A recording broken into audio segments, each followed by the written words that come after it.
Il y a de l'eau dans le gaz entre les Français et les Anglais autour de l'île de Jersey. Paris dénonce les conditions de pêche imposées aux marins français dans les eaux de l'île.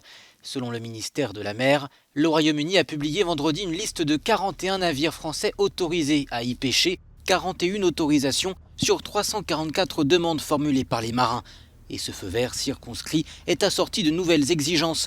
Un député rapporte le cas d'un pêcheur qui a vu son nombre de jours de pêche divisé par 4.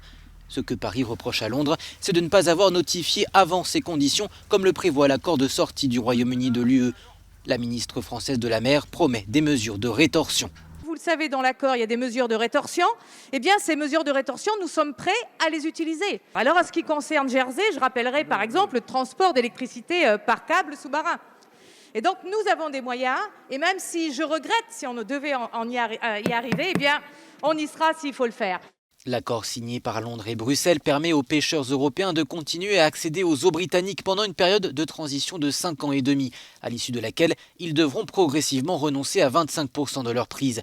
Mais le Royaume-Uni délivre les autorisations aux navires français au compte-gouttes. Exemple, dans les Hauts-de-France, 88 licences accordées aux pêcheurs français sur 163 demandes. Il y a une dizaine de jours, ils manifestaient leur colère à Boulogne-sur-Mer.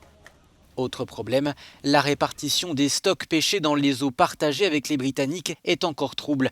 Londres et Bruxelles ne se sont mis d'accord que sur des quotas temporaires jusqu'à juillet. Pour après, c'est l'inconnu. En durcissant ses conditions d'accès, le Royaume-Uni semble donc vouloir peser dans les négociations. En face, la France use d'un autre levier. La semaine dernière, elle a menacé de bloquer la délivrance des autorisations pour les services financiers dont ont besoin les entreprises financières britanniques pour faire affaire dans l'UE.